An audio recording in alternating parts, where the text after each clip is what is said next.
Assalamualaikum warahmatullahi wabarakatuh. Perkenalkan, nama saya Is Afriani, NIM 44 dari kelas Hukum Ekonomi Syariah 5B. Di sini saya akan melaksanakan tugas ujian akhir semester dari Bapak dosen DR Muhammad Sobibul Itmam MH selaku mata kuliah Arbitrase Syariah. Baik, saya akan menjelaskan materi makalah yang berjudul pelaksanaan dan pembatalan putusan arbitrase. A. Pelaksanaan putusan arbitrase.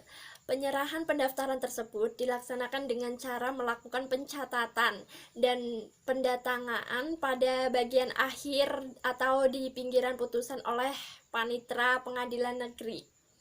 Dan arbiter atau kuasa yang menyerahkan dan setujunya catatan tersebut menjadi dan merupakan akta pendaftaran. Pencatatan tersebut merupakan satu-satunya dasar bagi pelaksanaan putusan arbitrase oleh pihak yang berkepentingan atau pelaksanaan putusan arbitrase tersebut. Oleh karena Undang-Undang Nomor 30 Tahun 1099 menentukan bahwa jika pencatatan tersebut tidak dilakukan sesuai atau dalam jangka waktu yang ditentukan, maka putusan arbitrase tersebut tidak dapat dilaksanakan. Pemerintah pelaksanaan putusan arbitrase oleh Ketua Pengadilan Negeri diberikan dalam waktu selambat-lambatnya selama 30 hari.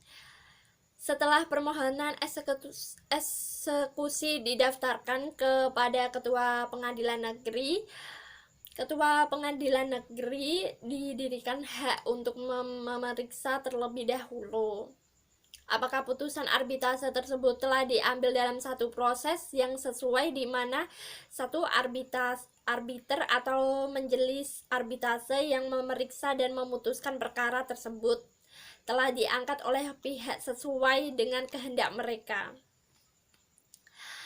Perkara yang diserahkan untuk selesaikan oleh arbiter tersebut adalah perkara yang menurut hukum yang dapat diselesaikan oleh arbitrase. 3. Putusan yang dijatuhkan tersebut tidak bertentangan dengan kesusilaan dan ketertiban umum. Dalam pembahasan eksekusi atau pelaksanaan putusan arbitrase di Indonesia akan dibedakan ke dalam putusan arbitrase nasional dan putusan arbitrase internasional. Untuk menentukan apakah suatu arbitrase itu diputuskan arbitrase nasional atau dapat dilihat dari patokan berikut ini. 1. Faktor wilayah di mana putusan dikeluarkan. Dikatakan sebagai putusan arbitrase nasional apabila putusan itu dikeluarkan di wilayah negara Republik Indonesia. 2. Rules yang digunakan untuk menyelesaikan perselisihan dalam hal ini meskipun putusan itu dikeluarkan oleh bagian wilayah tersebut. Pelaksanaan arbitrase asing ini diatur dalam Peraturan Mahkamah Agung Nomor 1 Tahun 1990 yang dikemukakan diperbarui Undang-Undang Nomor 30 Tahun 1999. A. Pelaksanaan putusan arbitrase nasional. Instansi atau pejabat yang berwenangan untuk melaksanakan atau mengeksekusi putusan arbitrase adalah pengadilan negeri, sedangkan majelis arbitrase yang mengeluarkan atau menjatuhkan putusan tidak memiliki kewenangan untuk memerintah dan menjalankan eksekusi tersebut.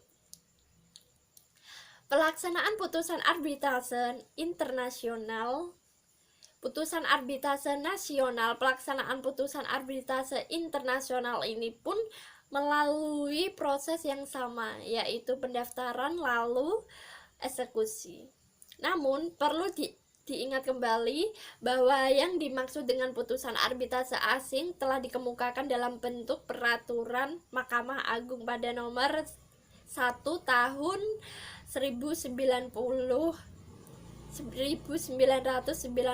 Junto Konvensi New York tahun 1958. B. Pembatalan putusan arbitrase.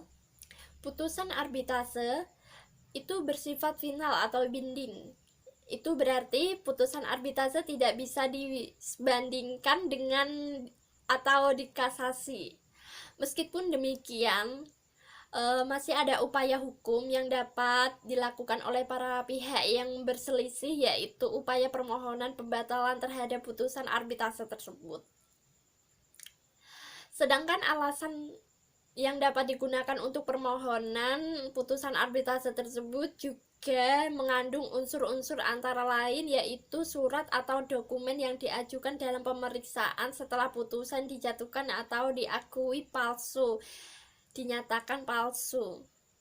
Setelah putusan yang dijatuhkan, ditemukan dokumen yang bersifat menentukan atau yang disembunyikan oleh pihak lawan, dan putusan dijatuhkan atas dasar hasil tipu muslihat yang dilakukan oleh salah satu pihak dalam memeriksa sengketa. Permohonan pembatalan suatu putusan arbitrase dapat dilakukan apabila terjadi hal-hal sebagai berikut ini, yaitu 1. Apabila putusan telah diberikan dengan melampaui batas-batas yang diberikan dalam persetujuan arbitrase. 2. Apabila putusan telah diberikan berdasarkan persetujuan arbitrase yang batal atau lampau waktunya. 3. Apabila putusan telah diberikan oleh sejumlah arbiter yang tidak berwenangan memutuskan di luar hadirnya arbiter lain.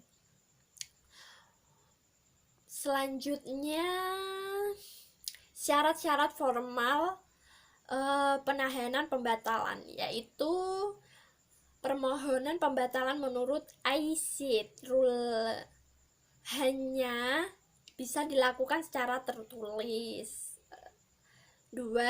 Permohonan pembatalan dialamatkan ke Sekretaris Jenderal ICIT. 3. Permohonan pembatalan hanya bisa diajukan paling lambat 120 hari setelah itu putusan dijatuhkan, atau dalam 120 hari tersebut setelah putusan diterima oleh para pihak. Alasan permohonan pembatalan ada 4 alasan yang ditentukan oleh ICIT rule sebagai dasar untuk dapat mengajukan permohonan pembatalan putusan arbitrase sebagai berikut. 1. Pembentukan majelis arbitrase tidak tetap. Yang dimaksud dengan pembentukan majelis arbitrase tidak tepat adalah pembentukannya dilakukan dengan ketentuan-ketentuan yang ada di atau tidak sesuai dengan klausul atau perjanjian para pihak tersebut. 2. Majelis arbitrase melampaui batas-batas kewenangan dengan alasan majelis arbitrase melampaui kewenangan salah seorang arbiter atau para arbiter melakukan korupsi. Baik, sekian dari presentasi saya. Apabila ada materi yang kurang jelas, selebihnya saya mohon minta maaf yang sebesar-besarnya. Wassalamualaikum warahmatullahi wabarakatuh.